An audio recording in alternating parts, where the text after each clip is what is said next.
अस्सलाम वालेकुम, कैसे हैं आप सब। आज हमारा लेक्चर नंबर 21 है, जो कि चैप्टर नंबर 4 है, जिसमें हमारे पास वीक 5 है।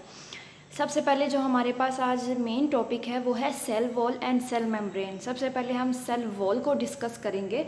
उससे पहले मैं बताती चलूँ कि सेल होता क्या है या सेल को डिस्कवर किसने किया था। तो सबसे पहले हम सेल की डेफिनेशन देख लेते हैं कि जितनी भी ह्यूमन की एक्टिविटीज़ हैं वो किस पे डिपेंड कर रही होती हैं, वो सेल पे डिपेंड कर रही होती हैं। जो प्लांट्स वगैरह या फिर ह्यूमंस के जो सेल्स होते हैं वो मिलियंस मतलब बहुत ज़्यादा तादाद में आपस में मिलते हैं तो फिर एक ऑर्गेनिज्म बनता है। और अगर प्रोकैरियोट और प्रोटिस्ट वगैरह की बात करें तो उसमें सिंगल सेल में का लाइफ बना रहा होता है। तो सबसे पहले जो हमारे पास जो सेल था वो डिस्कवर किया था रॉबर्ट हुक ने इन 1665। रॉबर्ट हुक ने 1665 में सेल को डिस्कवर किया था। उसके बाद जब सेल को माइक्रोस्कोपिक स्टडी की गई तो उसके बाद हमें बहुत से उसकी कंपोनेंट्स वगैरह देखने को मिले। सेल वॉल ऑर्गेनेली तो नहीं है, लेकिन एक मेन कंपोनेंट है सेल का। सबसे पहले देख लेते हैं कि सेल वॉल होती क्या है। ये नॉन लिविंग होती है, स्ट्रॉन्ग कंपोनेंट है सेल की, और आउटसाइड होती है प्लाज्मा मेम्ब्रेन की। अगर आप नीचे ये देखें डायग्राम में तो हमारे पास जो ब्लैक लाइन है ये शो कर रही है कि ये सेल वॉल है, जिसने एक सेल को बाउंड किया हुआ है चारों तरफ से। और उसके अंदर क्या है, सेल मेम्ब्रेन है, और सेल मेम्ब्रेन के अंदर क्या है, डिफरेंट ऑर्गेनेलीज वगैरह हैं या साइटोप्लाज्म है। अब सेल वॉल प्लांट्स के अंदर मौजूद होती है, जबकि ह्यूमंस के अंदर या एनिमल्स के अंदर ये मौजूद नहीं होती। अब इसका फंक्शन क्या होता है, ये प्रोटेक्शन करती है, सपोर्ट करती है, या स्ट्रेंथ और शेप प्रोवाइड कर रही होती है सेल को। अब सेल वॉल में हमारे पास वेराइटी ऑफ केमिकल्स मौजूद होते हैं, जिसमें अगर हम बात करें तो सबसे पहले इसकी 2 लेयर्स होती हैं। जो आउटर लेयर होती है, बाहर वाली लेयर, हम उसको बोलते हैं प्राइमरी सेल वॉल। जो प्राइमरी सेल वॉल है इसमें जो मेन केमिकल फाउंड हो रहा होता है या जो मेन कंपोनेंट इसके अंदर प्रेजेंट होता है वो कौन सा होता है, वो सेलुलोज होता है। ठीक है, ये केमिकल कंपोनेंट है। अब इसके बाद जो हमारे पास सेकेंडरी सेल वॉल है वो इनसाइड प्राइमरी सेल वॉल होती है। मतलब प्राइमरी फर्स्ट पे है, उसके बाद सेकेंडरी सेल वॉल है, ये इनर साइड पे होती है। और इसमें बहुत ज़्यादा केमिकल्स होते हैं, लेकिन जो मेन होता है ना स्ट्रॉन्ग, वो होता है लिग्निन वगैरह। ठीक है, और ये कौन से सेल्स में पाई जाती है, ये जाइलम सेल्स होते हैं जो ट्रांसपोर्ट ऑफ वाटर करते हैं प्लांट्स में, उनमें पाई जाती है। अब हमारे पास देख लेते हैं कि फंजाई प्रोकैरियोट्स वगैरह में कौन कौन सी कंपोनेंट पाया जाता है। तो सेल वॉल किस फॉर्म में पाई जाती है, तो जो फंजाई है उसमें जो सेल वॉल है वो in the form of chitin है। उसमें जो मेन स्ट्रॉन्ग कंपोनेंट है वो क्या है, काइटिन है। फंजाई की सेल वॉल में वो प्रेजेंट होता है। और जो प्रोकैरियोट्स हैं वो कंपोज जो भी होते हैं पेप्टिडोग्लिकैन से। अब पेप्टिडोग्लिकैन क्या है, ये अमाइनो एसिड और शुगर का एक कम्प्लेक्स मिक्सचर होता है, उसको हम पेप्टिडोग्लिकैन बोलते हैं। अब इनके जो सेल वॉल के अंदर जो सेल्स होते हैं ना वो आपस में जुड़े हुए होते हैं। ठीक है, उनके दरमियान थोड़ी थोड़ी स्पेसिस होती हैं।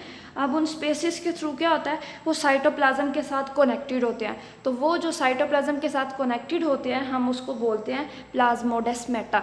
अब हमारे पास है सेल मेम्ब्रेन। हम अब सेल मेम्ब्रेन को देख लेते हैं।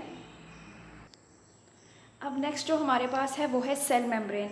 अब सेल मेम्ब्रेन क्या होती है, all prokaryotic and eukaryotic cells have thin and elastic membrane covering cytoplasm. के साइटोप्लाज्म को जिस चीज़ ने कवर किया हुआ है, साइटोप्लाज्म क्या है, सेल का इंटरनल मटेरियल है। ठीक है, जिसके अंदर ऑर्गेनेलीज वगैरह एम्बेडेड हैं। वो वाला मटेरियल जो सेल के अंदर है, जिसको सारा कवर किया हुआ है एक मेम्ब्रेन ने, एक बाउंड्री ने, हम उसको सेल मेम्ब्रेन बोलते हैं। अब उसके फंक्शंस क्या हैं, सेमी परमिएबल बैरियर। अब सेल मेम्ब्रेन क्या करती है कि वो जो चीज़ें सेल के लिए बेनिफिट होती हैं उनको अंदर जाने देती हैं सेल के मतलब साइटोप्लाज्म में, और जो चीज़ें हार्मफुल होती हैं वो उनको बाहर ही बाउंड्री पे ही रोक लेती हैं, उनको अंदर नहीं जाने देती। इसलिए इसको as a semi permeable barrier भी बोलते हैं।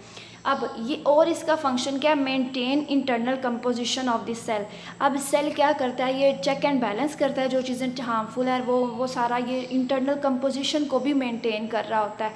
Sense chemical messages. अब इसकी सेल मेम्ब्रेन के वॉल के ऊपर ना मेम्ब्रेन के ऊपर रिसेप्टर्स मौजूद होते हैं जो बाहर से आने वाले केमिकल मैसेजेस को डिटेक्ट करते हैं, ठीक है। फिर उनको चेक एंड बैलेंस करके वो आगे सेल मेम्ब्रेन में जाने देती, मतलब आगे साइटोप्लाज्म में जाने देती है।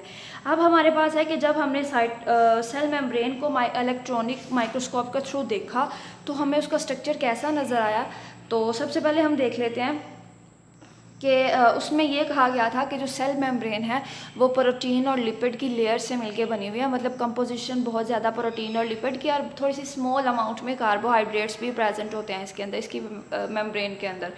अब फिर कहा गया कि जो according to this model there is a lipid bilayer. अगर आप देखें तो ये दो लेयर्स जो हैं ऊपर और नीचे वाली, आउटसाइड ऑफ सेल और इनसाइड ऑफ सेल में, तो हमारे पास 2 लिपिड्स की लेयर हैं जिनके दरमियान क्या है,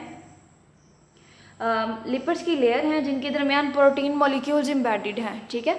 और ये मेम्ब्रेन क्या करती हैं, लिपिड्स की लेयर, इनमें से कुछ मॉलिक्यूल इसके वाटर रिपेलेंट होते हैं और कुछ वाटर अट्रैक्टिव होते हैं। तो जो भी चीज़ें गुजरनी होती हैं ना, वो फिर ये जो प्रोटीन के 2 मॉलिक्यूल्स बने हुए हैं ना, इनके थ्रू जो भी चीज़ें होती हैं ना वो पास आउट हो जाती हैं। अब इसके बाद है when we talk about all the membranes of a cell, जब हम सारी मेम्ब्रेन्स के बारे में सेल की बात करते हैं तो फिर हम उसको बोलते हैं सेल मेम्ब्रेन। लेकिन जब हम किसी एक चीज़ की मेम्ब्रेन के बारे में बात करें तो फिर हम उसको प्लाज्मा मेम्ब्रेन कहते हैं। अब हमारे पास है कि इन यूकैरियोटिक सेल्स, बहुत ज़्यादा यूकैरियोटिक सेल्स में जितनी भी ऑर्गेनेलीज हैं उनके गिर्द मेम्ब्रेन होती है, जो कि हमारे पास ऑर्गेनेलीज जो हैं जो सेल मेम्ब्रेन बाउंडेड होती हैं, उसमें माइटोकॉन्ड्रिया हमने देखा था वो भी डबल मेम्ब्रेन बाउंड होती है। उसके बाद हमारे पास क्लोरोप्लास्ट था। क्लोरोप्लास्ट क्या है, ये प्लास्टिड की ही टाइप है जो कि प्लांट्स में मौजूद होता है और फोटोसिंथेसिस वगैरह में हेल्पफुल करता है। और इसके बाद हमारे पास गोल्जी ऑपरेटस था, ये भी ऐसे ही है। इसका काम क्या था, एंडोप्लाज्मिक से आने वाली चीज़ों को वो मॉडिफाई करता है और आगे ट्रांसपोर्ट करता है। And endoplasmic reticulum. Thank you so much. ये था हमारा आज का लेक्चर जिसमें हमने cell wall and cell membrane के बारे में पढ़ा।